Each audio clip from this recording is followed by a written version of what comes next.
The next one, Mateo. Sorry for my pronunciation, I'm not sure.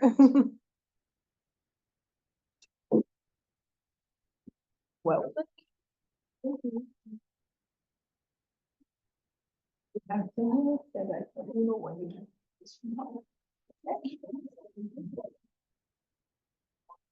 Just 1 second, please.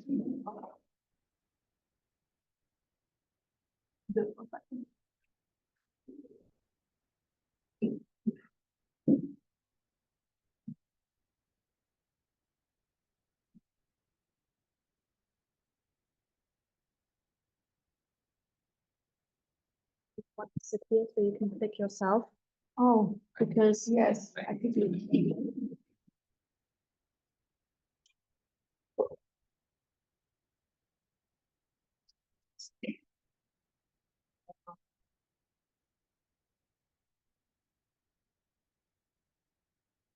So, hello everyone.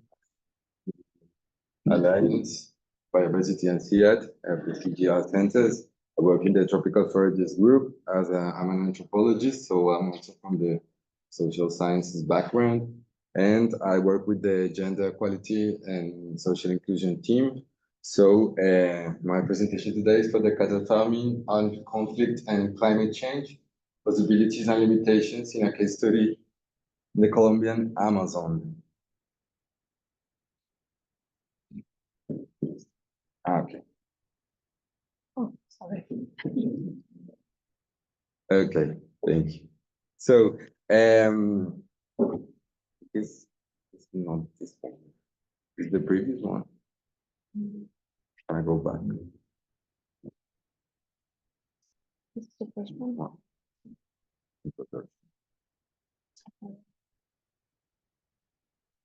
This was Pretty. a PDF. It is. No. No, it's It working. works. Yeah, okay, Okay. perfect. So, Caquetá is one of the departments of Colombian territory. It's built as a transitional corridor between the Andean and the Amazon region. It's highlighted there in the map. So it's unfortunately, because of the weak state presence and the precarious economic conditions, the department has turned into a hub for drug trafficking and the operations of illegal groups, such as the FARC-EP guerrilla since the 1960s and the paramilitary group called the United Self-Defense Forces of Colombia, the AUC, which has entered into the territory since the 2000s. This has led the people of Caquetá to be victims of massacres, kidnappings, extortions, and other crimes that resulted in poverty, forced displacement, and migration. Also, the economic of the department, the integration of the economic department to the Colombia's economy is through extractive activities, such as quinine extraction, rubber, wood, coca, livestock farming, oil, or gold mining. So the unsustainability generated by these extractive activities has direct and indirect impacts on climate change.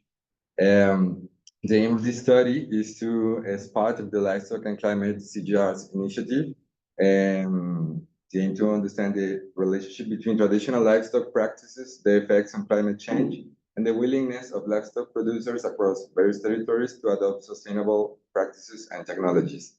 In the case of Colombia, this project introduces the variable of armed conflict and livestock land use in Caquetá department, magnifying extensive land use and hindering the transition to sustainable livestock farming.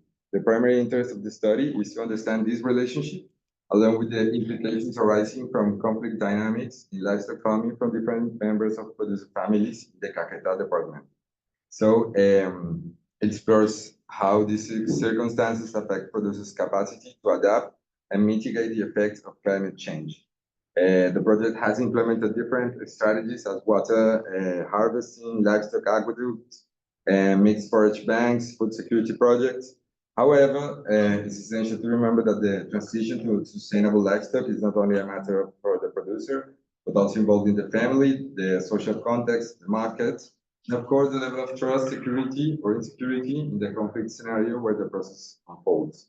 So we have two key questions here: that what are the dynamics of conflict in the study area, and how have they impacted livestock farming, livestock farmers? And how is the relationship between livestock farming and climate change understood by the producers?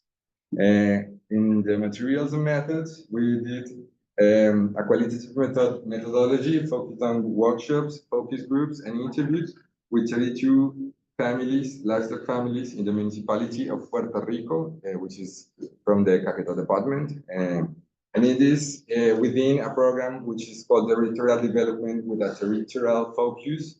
That's the acronym in Spanish, PDET, which is also implemented by the Colombian government, but funded by the European Union Fund for the Colombian Peace. We did 5 reflection circles on conflict, which are mostly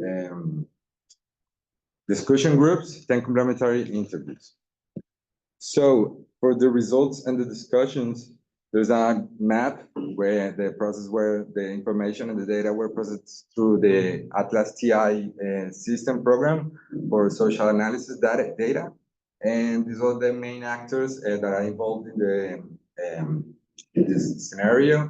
The main actors, of course, the armed groups like the guerrilla and the paramilitaries, but also the Colombian army, which is interesting because it is however, this is a legal armed actor, but it has taken coercive measures against the population, and there were documented abuses committed by the military forces in this region, like extrajudicial executions, forced disappearances, looting, and defamation. But also the actors that are involved here, as important mentioned by the producers, are the strikes of the guerrillas, the peace process that has happened since the 2016, and the church the Catholic Church as one of the important mediators in this relationship, like exchange relationships we deployed it here, and the antagonism relationship.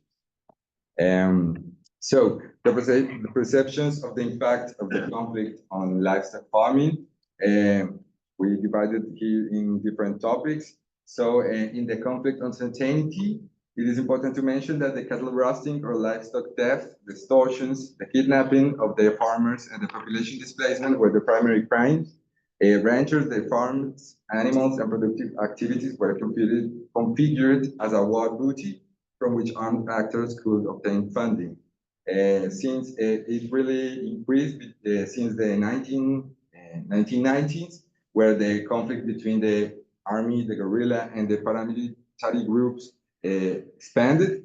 And currently, after the signing of the peace agreements with the FARC-EP in 2016, the armed conflict is still perceived as a permanent shadow in the lives of Puerto Rico's farmers, a constant uncertainty in the lives of their families. Because the existence of various dissident groups, criminal bands, and narco-paramilitary groups makes the current situation really confusing because the conflict never ended, right?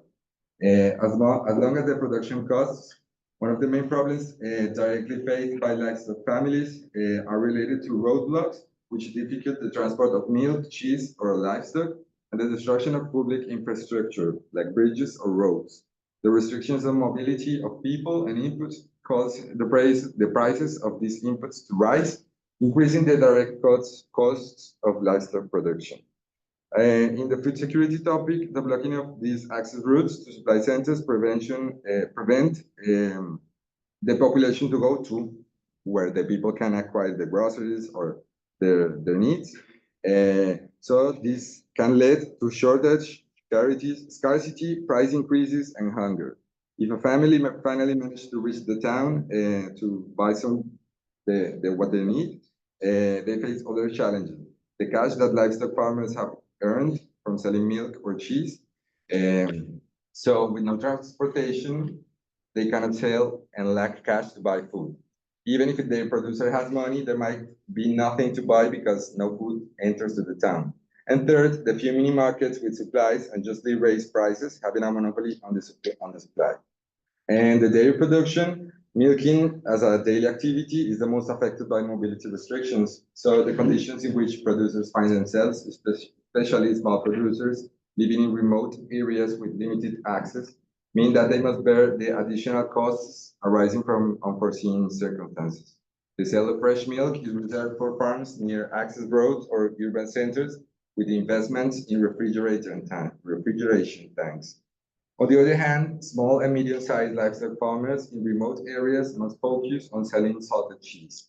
The price is lower if the distance of collection is long, and the intermediaries in the milk marketing process have become significant actors in the conflict.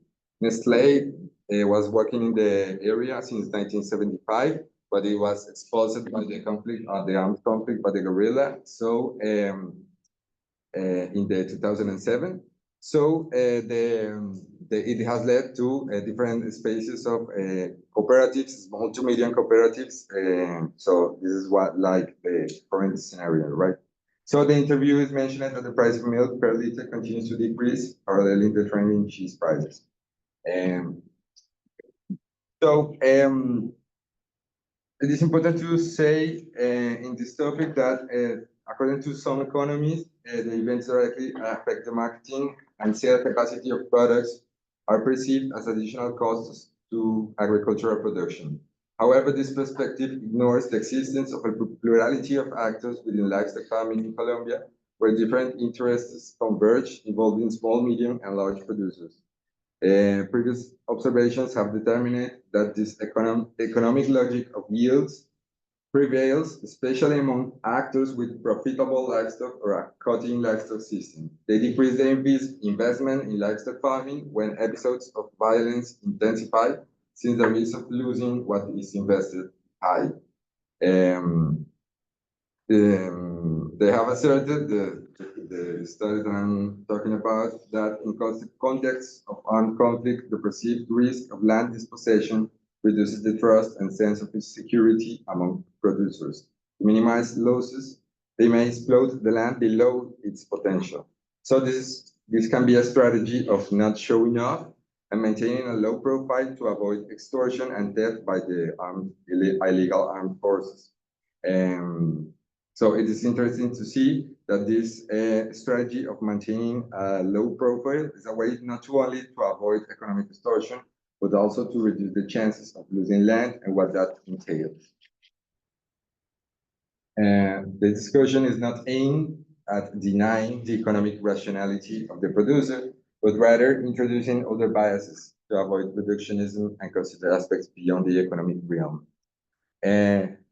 Finally, the perceptions of the impact of climate change on livestock farming and the practices associated with reducing this impact among the project of livestock and climate. During the workshops, the producers mentioned that they were used to be a greater distinction between summer and winter, and that the seasons nowadays have become uncontrollable.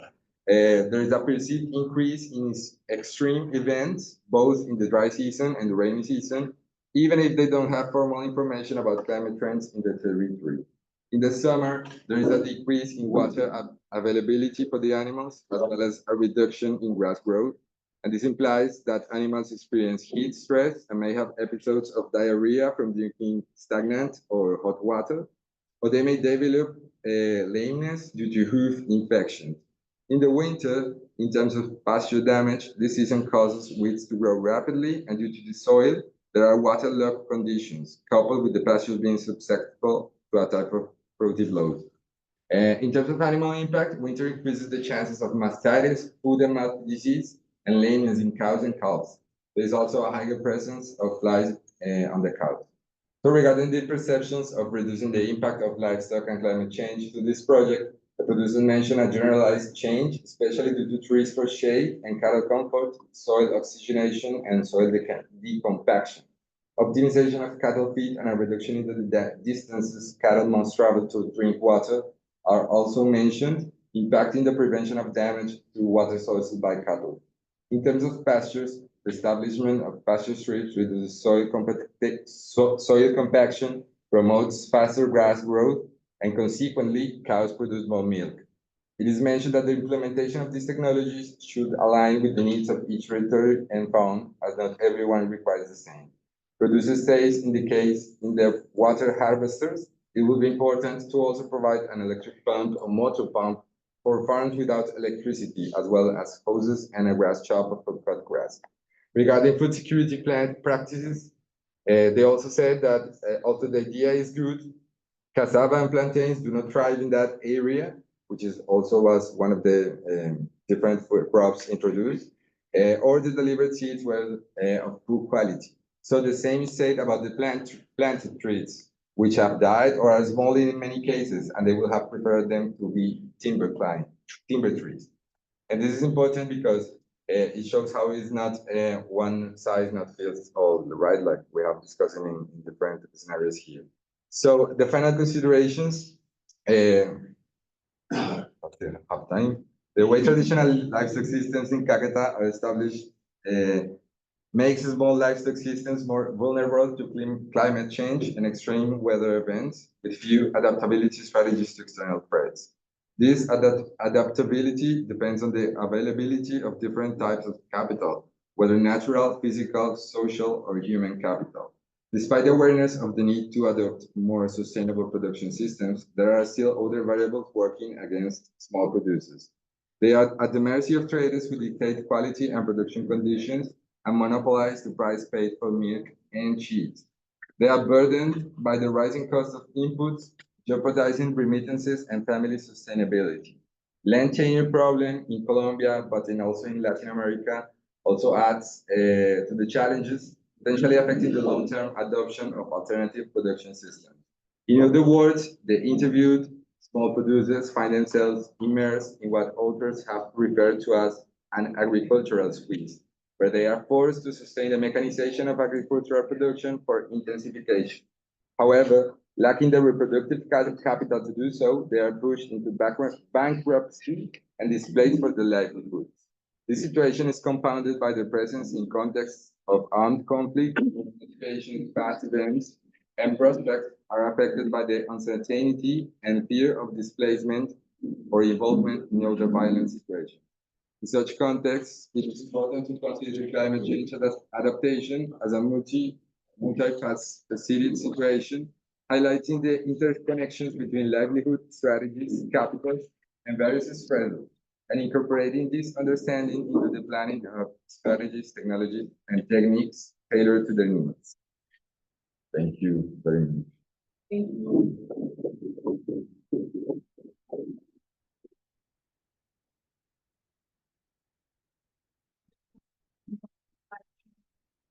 Something or add plant reflections. It's the time. If I could just add, you had mentioned about farmer cooperatives, but I didn't hear what was the learning finding. Yeah. Or something like that. Yeah. As I mentioned that before the intensification of the armed conflict, it was a main farmer distributor, a milk buyer. It was Nestle, but it was exposed by the conflict by the armed groups. So right now, they are trying to do the small to medium cooperatives between small producers to like integrate around the different projects funded by the Colombian government, but also by the European Fund for the Colombian Peace.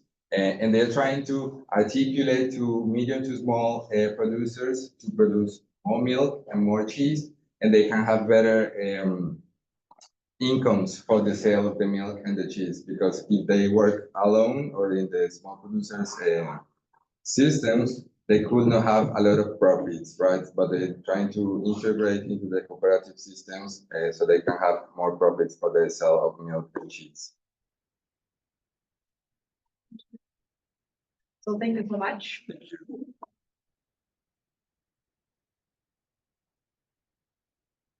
Okay. Sig. Sorry. I'll make okay.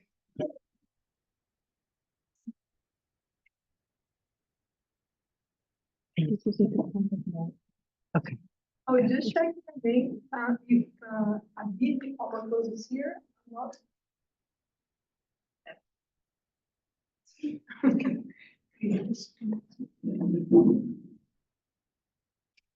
Good morning. There's room here. You don't have to sit on the side. I'm gonna ask questions over there. Safely. All right.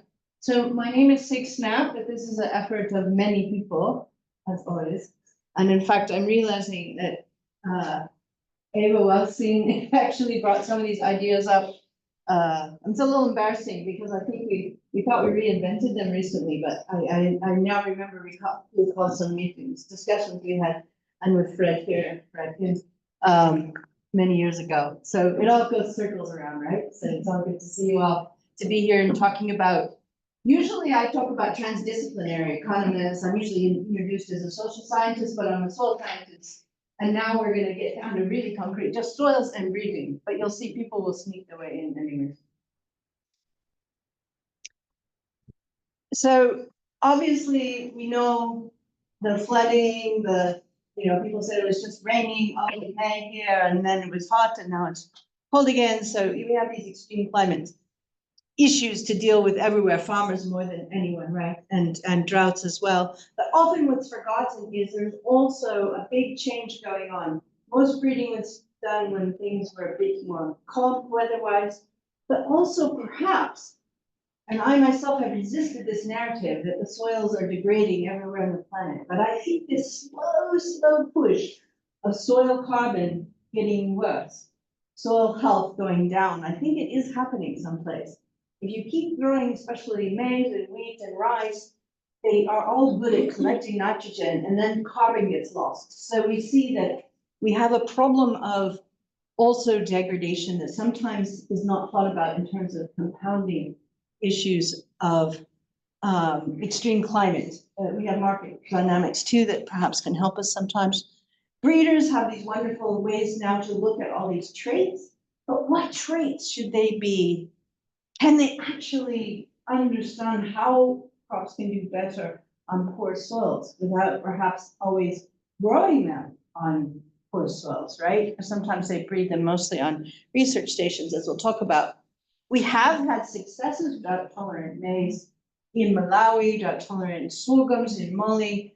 One thing interesting that these are intercrop systems, and yet they're not always bred within intercrop systems, so something to think about. And now there's real interest by some breeders to talk about, can we breed for intercrops? And so I'm super excited to live long enough to see breeders saying, oh, but maybe we should think about the cropping system. So, change does happen. It's not circles, but sometimes we're going upwards. But the problem is we still have kind of, in my view, these irrigated, high fertility environments, typical research station, versus that looks like a different crop even, right? Totally different animals there. And yet that's what most people need, crops that look like, and yet that's what we're breeding in the environment. Another issue is that we are in some ways moving, farmers are having to live more and more onto steep eroded alpha soils and different soil types. And again, research stations tend to be in alluvial valleys and drainage areas and high fertility environments. Research stations are placed often in very politically motivated places and often are not representative of the actual environment where farmers. And then also that environment's degrading and changing. And it keeps making, it's not static. The alluvial areas are getting more fertile, so that's great. But again, most farmers are forced up on those hills. So we have a change in typical soils, and this was just conceptual, saying that, maybe we're seeing, but in one particular area in Southern Africa, we have seen, we're seeing people using less nitrosols, so I'm American, so I don't usually, but these are basically more fertile volcanic type soils versus ferrosols the use is going up. So I call these autosols and autosols. So basically things that are more irons and less fertile is becoming more common is the main point. So, these soils that are on smallholder farmers, their potential varies, and we still need to understand better what is soil health anyways, in terms of productivity, in terms of buffering productivity. Soil health is often then conflated with fertilizer and fertility, and we know it's not just that, it's also other things. We know what is degraded soils anyways. Is it some sort of reduction in yield potential? Is it reduction in yield response to an input, to manure or to fertilizer? Those are some of the questions I hear being talked about. at this meeting, and it's very exciting to see because this risk increasing is really, really important for farmers. So again, back to a typical research station, and I was very lucky to be part of a decolonizing workshop. So it was, I don't know if anyone's here from that, but it was really exciting to hear people talking about, because that is where everywhere you work in the global south, whether you're in Bangladesh or in South Africa, Zimbabwe, you see a similar architecture of what a research station looks like. Your trial plans, your actual architecture of the building. These are very colonial how these were set up. Fine, that's worked in a certain degree. We've developed drought-tolerant varieties, but have they always met the needs of people? Have they always performed well on actual farmers' fields? Now maybe we need, with the limited inference space, maybe we need to link them to surveys. Maybe we need to work on farm again, which has been an ongoing challenge. People do sometimes go on farm, and it's too variable, but you have better data now, right? Better data management. You have better ability to move trade. So if now, not now, then when are we going to move on farm again, right? So becoming more soil aware is kind of the main point here. Should we conduct soil proper movement on representative soils? And I think the answer is resounding yes. Then how are we going to do that? So that we can generate relevant knowledge in this kind of complex and uncertain. And so we need to kind of be thinking about how to breed on farm. So, and the way to conceptualize it is these sorghums, should they have different types of root systems? What traits should we be looking at? How would we get to that? Because again, this is not what we necessarily, if we do business as usual, we will not necessarily get the types of sorghums as a representative crop that we want, right? We'll get something that looks quite different than what farmers are needing and doesn't do well on the soils. So there's one project here on Farm Select that Gates has funded that Simmons has been working with, and CEOPS are doing a similar one with beans. This is with maize.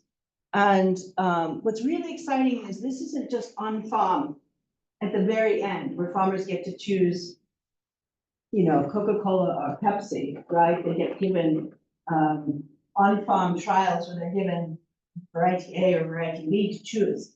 That's kind of like, what if they want milk or orange juice? Something's literally not there, right? So this the idea is you take really early generation, the things that you cross, so like 6 generations before it actually becomes a variety.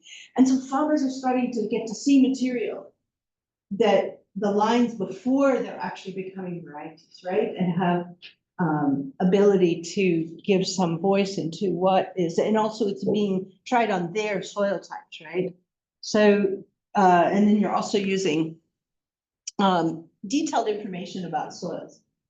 Because one thing is a soil scientist, and I'll pick on agronomists as an agronomist rather than readers for a minute. We always have, what do we have first in every journal article? We have a table that shows our soil traits.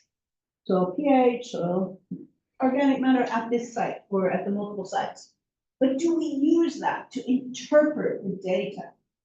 Often, if you read the conclusion, is in the discussion, at no point did we ever see how it helped us assess performance, or either how it influenced performance or how it was affected over time. So that's something we need to keep working on, I think. But at least this case, we're really trying to understand the soils and trying to also choose different representative topologies, so farmer household types. So it's really trying to be very systematic and thoughtful as we go into working on farm. And this, of course, is work that by Manasara and Jill Kine, and also Rachel Voss, I think, is part of this one, or at least was early conceptualization. And now Michael Uhler in this room is also part of this. So there's many people that are part of this. So on-farm maize select uses this new method because it's an old method in terms of going on farm, but it's much more using data and genomics assisted approaches for on-farm testing of early stage breeding material. So also using specific farm topologies. One of the interesting things is not so much a soils result as yet. We come back to people again because it turns out that couples disagree. So women versus men, just within the household, they disagree on what is the best performing, even of the early stage material. we didn't think they necessarily would have much judgment on. These are not varieties, these are just testing lines, but they already, you can see, performance is different depending where you sit. So this is just a conceptual slide thinking about what's next. And again, there's some amazing work done if you look for Weltzin and Ratun and others looking at phosphorus and sorghum. So this is not brand new, but I think we can challenge more and more ways to think about soils. And so I just saw a paper that just came out on barley in Alaska. So this is they're coming into new areas there because unfortunately because of warming, they can have new areas of agriculture. So who is benefiting from this? In this case, so I was just in Alaska for the first time ever, and I actually took this picture, it's not from the internet, so I got to see this black bear. So is it to benefit them? Well, probably not. We have to be careful where we go, right? But barley is probably benefiting people like this in Alaska. So we have to think about who's benefiting, what is the barley for? But the cool thing is that these are a breeder and a soil scientist working from the beginning together. And then I also want to draw your attention to a nice systematic review, again by Eva Weltzin and others, to looking at, some people say, oh, why do we look at gender?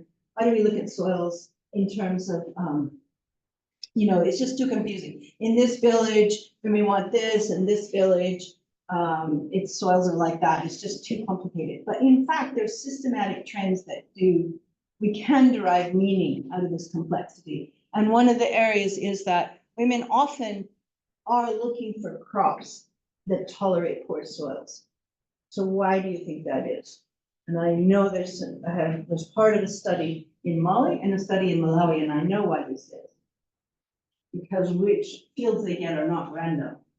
Sometimes families do cultivate together, but sometimes there's a woman's field and a man's field. And sometimes in time, those fields get degraded, and then who gets it? The youngest woman in the family often is in charge of producing for her family. She has the least ability to get fertilizer, and she has the poorest quality field. So yes, of course, she wants varieties that do well on poor fields. So I think that could be part of explaining that nice review. There's other things that came out of that also having to deal with weather and wanting early maturity varieties. So it's a nice review to look at. There are systematic trends, and I think we need time for an update on this because there's more and more work coming out in this area. So this is really more of a thought piece, and I look forward to hearing from you what you're doing, thinking about soils and crops, and then animals, the whole life systems. How can we breed to have better options for farmers, taking into account the actual soils they have, not the research stations? Thank you very much. You have time? What? I know we're short on time, but Yeah, you are. 30 minutes, but okay. Anyone would like to add some comments, questions? Yes, please. Well, your approach very convincing. Look at the soils and the gender. I became more and more friend of nature-based solutions. He's not looking at soils, but at the entire environment, and looking for plant functional types which are growing in these environments, and then search for crops with better tools to identify and start the whole system thereon. What do you think about this? I've always been about plant functional types, and I think we're missing plant functional types, such as bushes and vines. So legumes, everyone knows, we need, by plant function, it means plants that have certain functions, and legumes have unique functions, not just nitrogen fixation, which they're known for, but they often solubilize phosphorus, so they can cycle phosphorus better. They also are beneficial insect. They have a nectar usually that gets beneficials and pollinators. So legumes are a very important function for many, many reasons, and that's why crop diversification legumes is so important. But other things, in agriculture, we've gone for annuals, determinate annuals. Maize is the classic example. You put fertilizer and water there and it turns it into grain. It is determinate like that. It doesn't like indeterminate like many other crops, tiller like sorghum or pigeon pea, you can cut it and it regrows. This indeterminacy, we don't like. We just want to make it determinate and once off and then that's thing. So I think we need more things like vines and bushes that provide ecosystem services like soil carbon and pollinators and resilience, right, to climate change. So I think that's a really great question. That's a whole nother lecture, but I absolutely love that. So thanks for letting me go on about that. Thanks so much. And it also just, I will get to you in a minute, I just was thinking about, actually, maybe terroir is part of this soil and not just, we shouldn't say gender aware and soil aware, maybe we shouldn't make up new things, maybe we should be just talking about, we should go back to terroir. So maybe the French have some. Sorry, yeah, go ahead. Can you suggest something for the approach that both sides is there with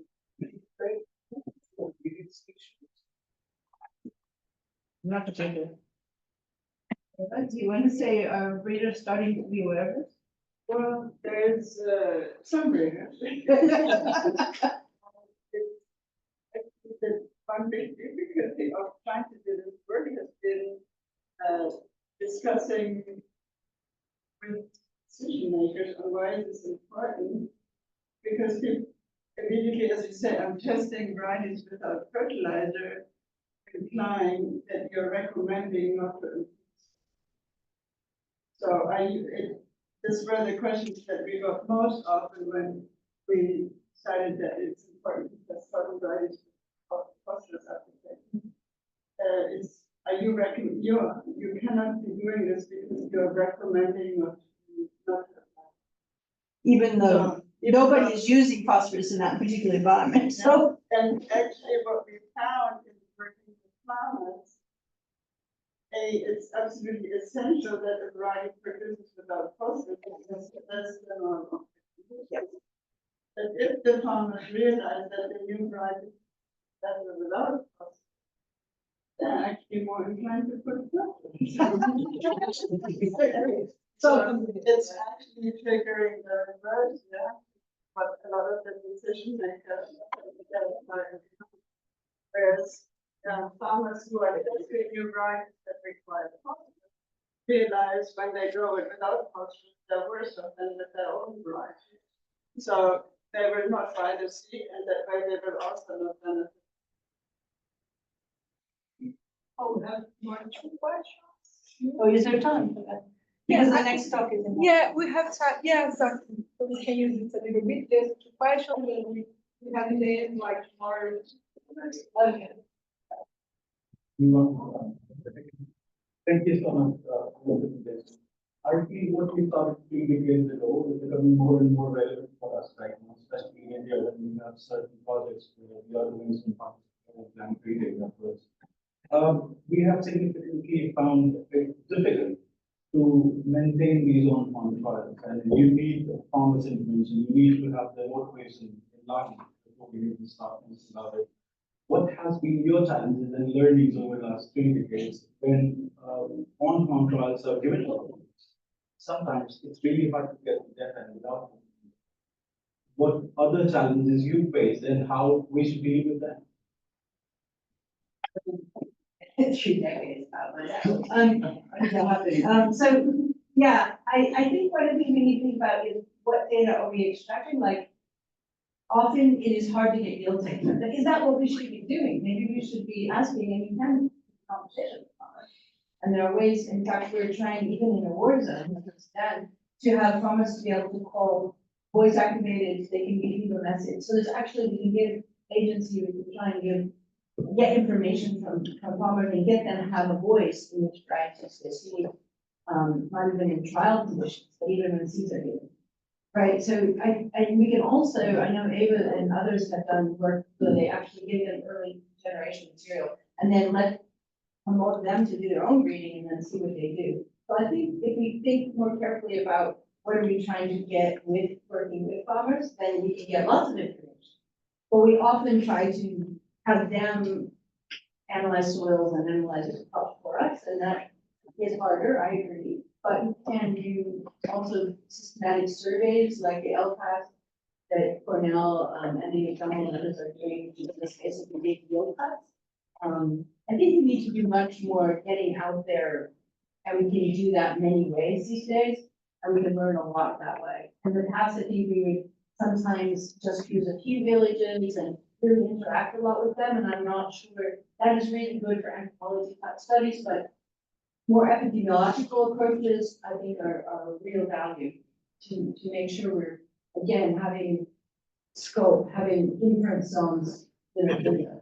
And I think there are ways to get that. So I see the trajectory is not so much trying to replicate a research station on the farmer's field, but trying to support a farmer agency and learn epidemiologically more at scale. I'm thinking very carefully about why are we on farm? There's better tools. But as you said, it's also very challenging in ways. Consider one aspect of that, if it's with respect to breeding, because there is in the end, there's a compression intent. A breeding output is a variety. So there's a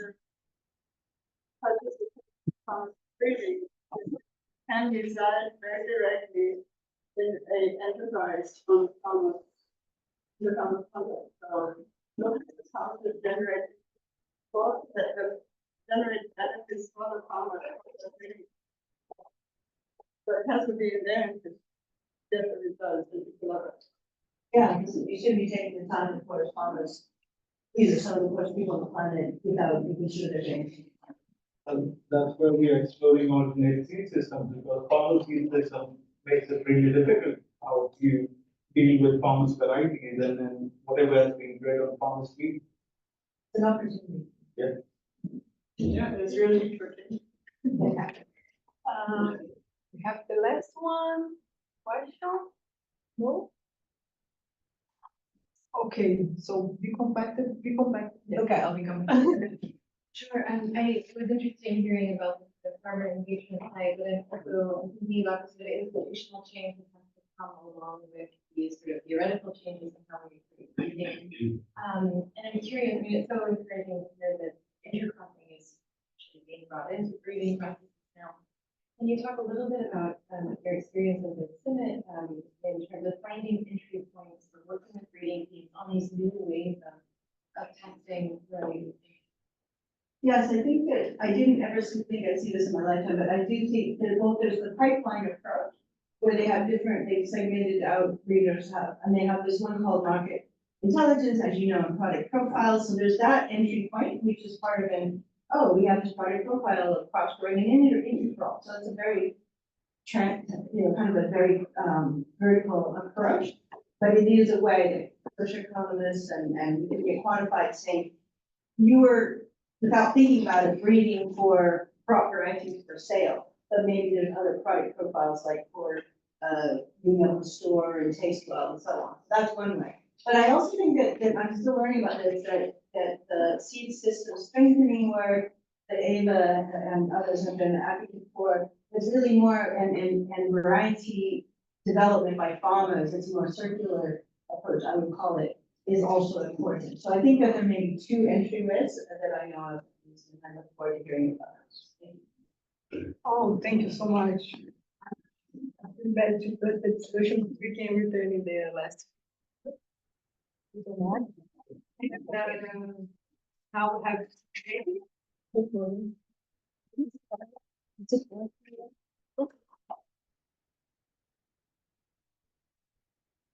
one moment.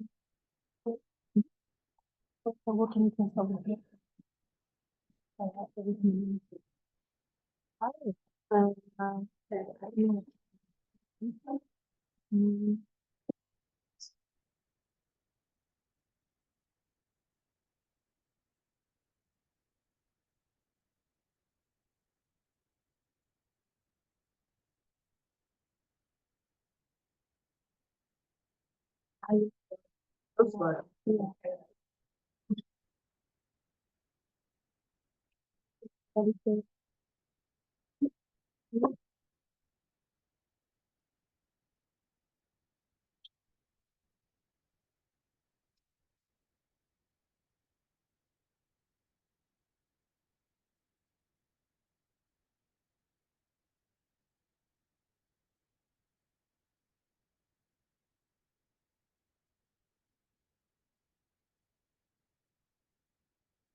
Yes, I'm sorry. Oh, you. No, okay. Oh, Julia, please. Hello.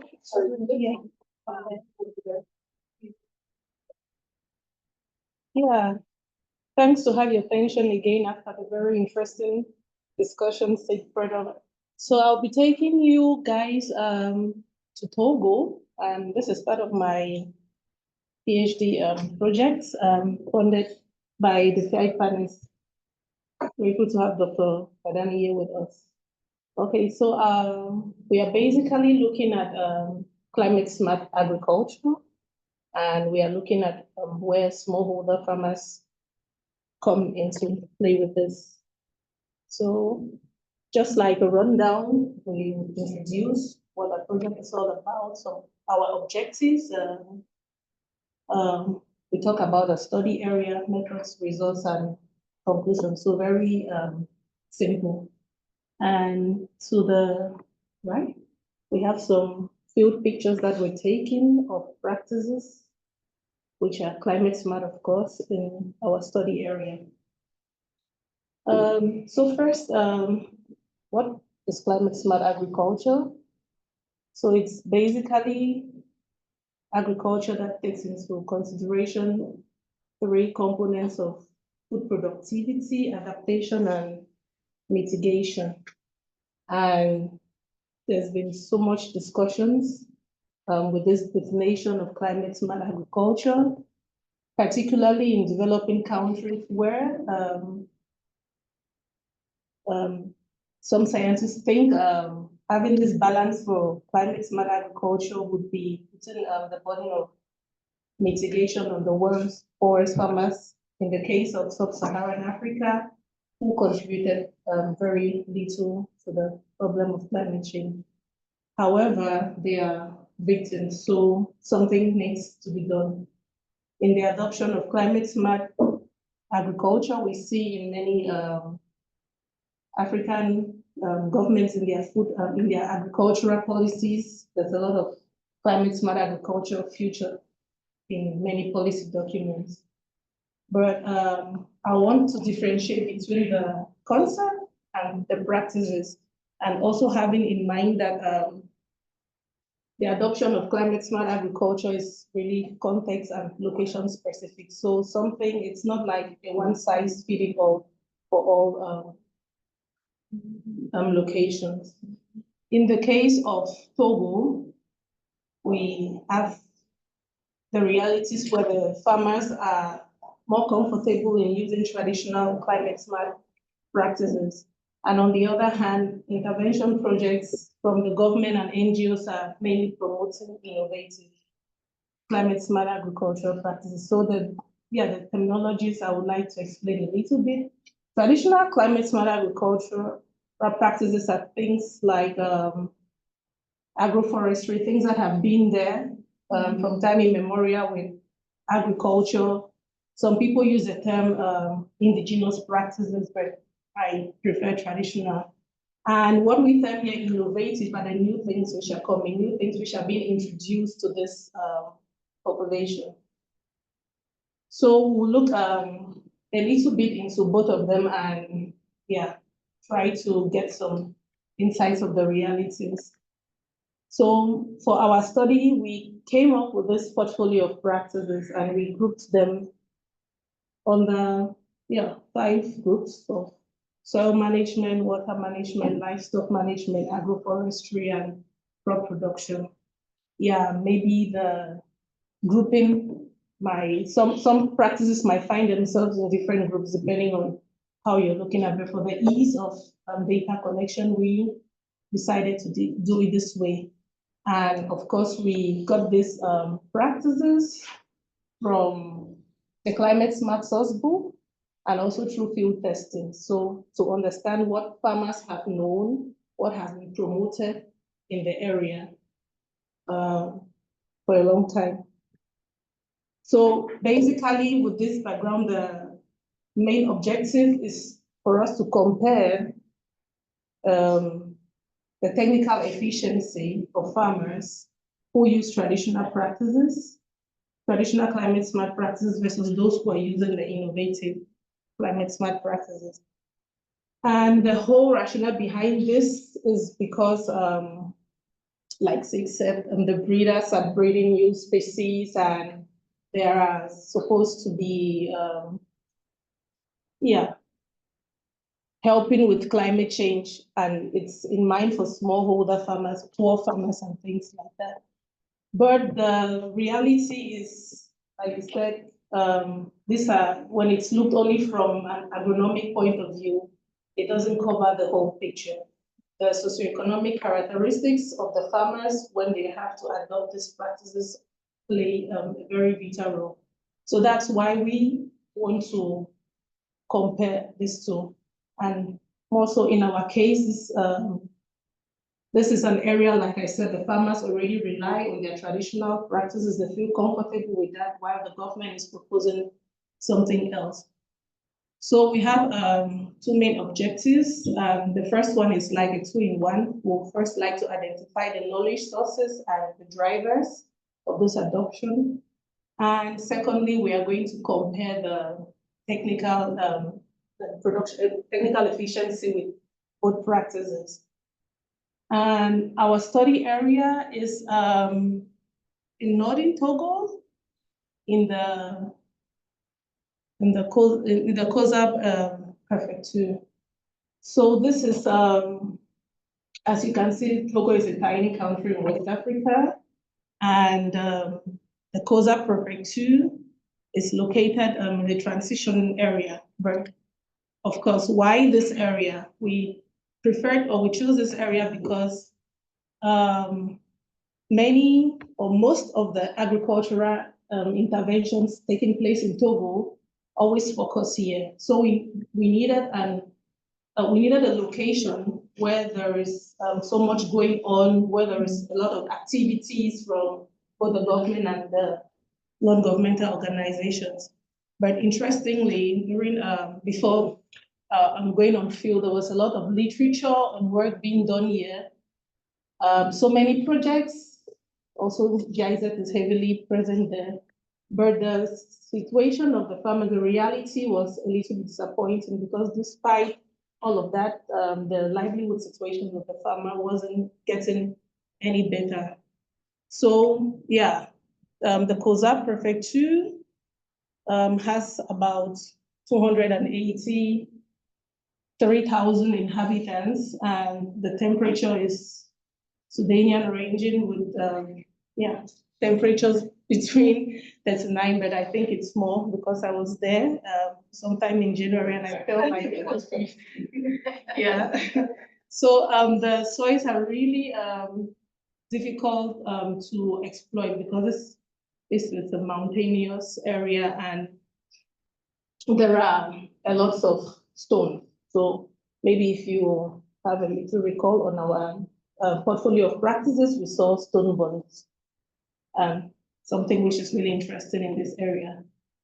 Recent data shows that 56% of the population lives in poverty, and I would say that's nice because prior to the data we had from 2016, there were 75%. So maybe something good is already happening, and majority of the population are farmers, smallholder farmers and traders. And like I said, this particular area has benefited a lot from government intervention projects. Yeah. I would like to clear the air because I remember we talked about this sometime in ZEF, and I was asked why this area was it politically motivated? Because the president of Togo comes from this area, and could that be why all projects are going there? But actually, it's no. It's no, because they have the effects of climate change. It's really felt. And when they have high agricultural potentials, like many other studies have said, it is all the normal for projects of that magnitude and type to find this place as a location. Okay, so our methods, looking at our objectives again, our methods first, we had a random sampling to select about 539 households. We had this large numbers because we were looking at statistical analysis and we needed that for validating. And Yeah, so also the survey took things into consideration like the household demographics, and also this data we have was for the planting season 2023, 2022-23. And for the comparison of the technical efficiency, we use the stochastic frontier approach, which is econometric. So going back to our objectives, we wanted to know the knowledge sources of the practice. So TK is basically from traditional knowledge, EA extension services, other farmers, NGOs, research, and media. And that's the results we got from the field. And the broken lines are for the adoption rate. So it shows where the farmers got the knowledge from of this practice. So the very first time, the length of the practice, and if they adopted those practices, how were the adoption rates? It's interesting to find out that, or expected to find out that most of the knowledge sources are from traditional knowledge. However, when we look at these two, we see that there is a yellow peak in the bars, and that is for weather forecasting and using improved seeds. So this came mainly from extension agents. So this, we settled that these were the innovative practices since the others were traditional. And then we moved forward to have our stochastic frontier analysis. Sorry, a lot of economics, yeah. But basically, this is just the result of our first output, which we looked for cereals. And the cereals in this case were maize, sorghum, and rice. And those are the results we had and the variables we used. But this might not make sense to many, most of the time, not even to me. But what we could get from here, all the same, is that farmers who use traditional CSF practices are more efficient technically than those who adopted innovative practices, like in this case, using improved seeds and weather forecasting. So this is really open to discussion because, like I said, this is an area where there is a lot of intervention projects coming from government and international organizations, and they all bring seeds. However, this is what our study could find at this point. And with that, we have some recommendations to say, yeah, and these intervention projects should also look into incorporating traditional practices because there is a general sentiment of disbelief with the extension agents who promise seeds and things that in this case they don't really work. They don't work with the soils, they don't work with the socioeconomic characteristics of the farmers, the prices, and so many other factors come into play, which are really interesting to look at. Yeah, so thank you. That's thank you.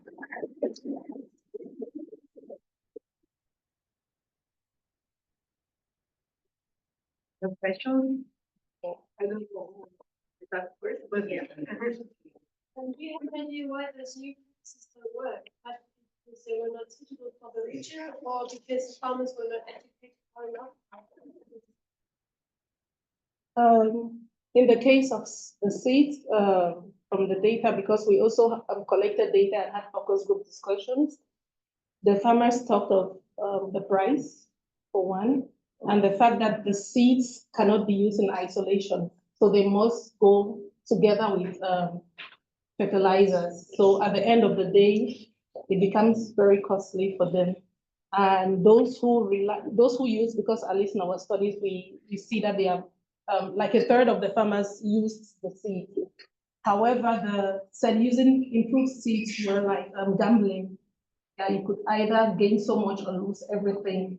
And given their economic situation, it's safer to gain something.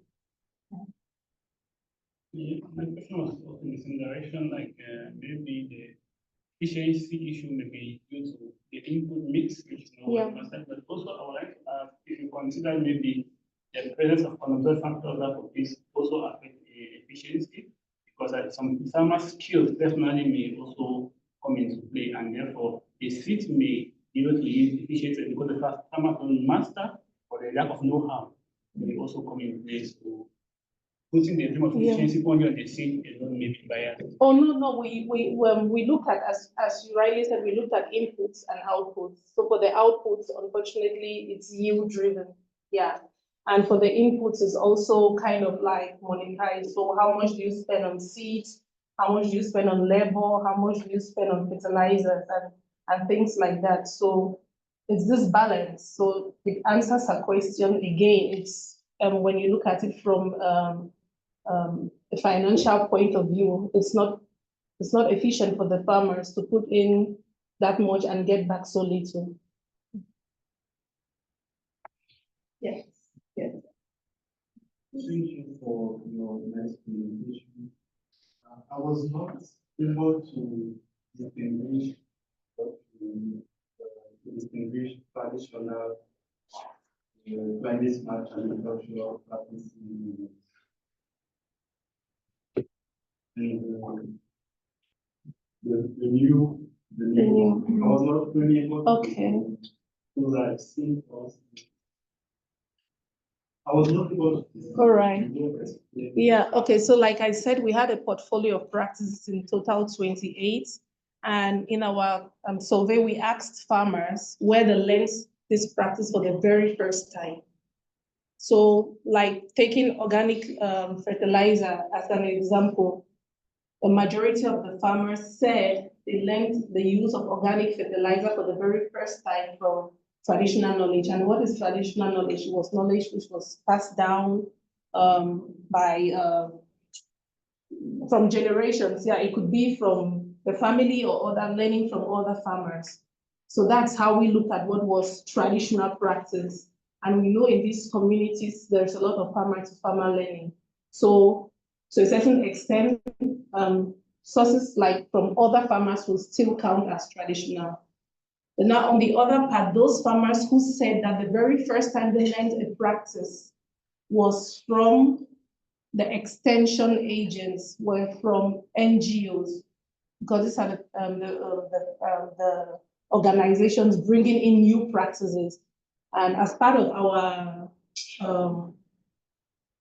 work, we also had interviews with these other stakeholders and non-farmer stakeholders. And we asked them what kind of practices they promoted and all a line of questions. And it correlated with what the farmers said. The extension agents and NGOs mainly put practices like improved seeds and weather forecasting. So those were the practices we termed innovative. There are many terms one would use in this place, maybe new or scientific, or yeah, I wouldn't say scientific because like crop rotation is also a scientific, although it's been yeah. So innovative, alternative innovative practices. Yes, it's not a question. I'm Togolese, and I have to. It's like an input of information. A lot of projects are going to this region. The reason is very simple. Because according to the last poverty survey that took place in Togo, this part of the region, this part of the country, and also the north part, Yes, the Savannah. Savannah regional, which patient actually with the terrorist attack.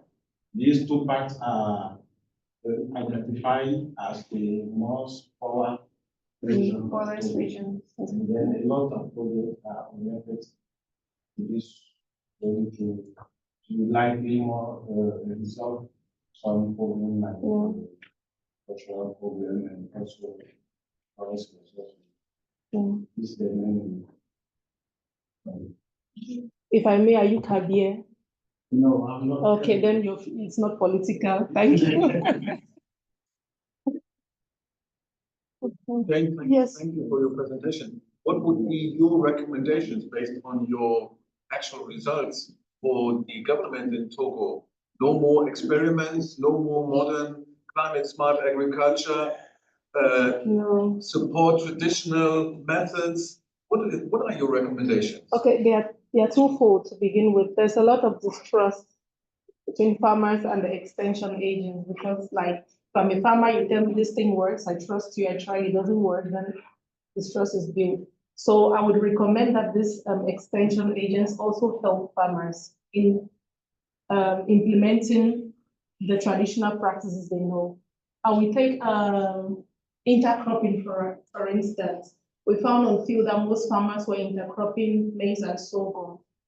I'm not much of a soil scientist or agronomist, but those are two plants competing for almost same resources. So when you take the space and like what we saw in the field, there were really little spacing.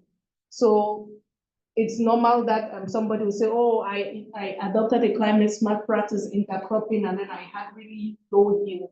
So these farmers use these terms. We know this practice from traditional knowledge, but how well do they know it? It's another question.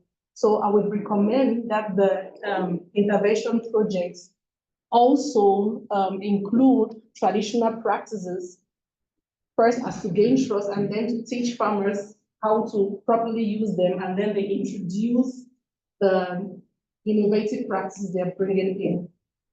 And then secondly, to take into consideration the reasons of the non-adoption, the socioeconomic reasons of non-adoption. In this case, it was price, the cost, not just the cost of the seeds. A kilogram of maize, improved maize, is about 600 francs, which is almost €1. Whereas 3 kilograms for a bowl of traditional maize seeds is the same price. But now you get to the point where you don't just need the improved seeds, you also need fertilizer. In some of the areas we surveyed, the back of NPK was could reach almost 25,000 francs CFA. That's sorry, I can't compare that to euros so fast. Yeah, but it was really expensive, and also its timely availability and also education. So the government in promoting these practices should take into consideration those socioeconomic factors. Oh, I have just a short question for you. If you have an idea about the kind of seeds, for example, we are talking about native seeds or GMO seeds, for example. What kind of seeds are we are talking about? Yeah, that's another issue. They were promoting mainly open pollinated varieties. So these are seeds you can use just for one cycle and you need to buy. So they become really expensive as opposed to the hybrids, which you could use maybe for 2 generations, which are still also expensive. But what was really promoted for improved seeds were the open pollinated varieties, and they were mainly for maize and rice, and they were for sorghum, but farmers refused using that for sorghum because of the taste. We got that from our focus group discussion, from the taste, and sorghum is mainly used to produce the natural and the local beer, and it tastes differently with the improved seeds. So, yeah. Thank you so much. Actually,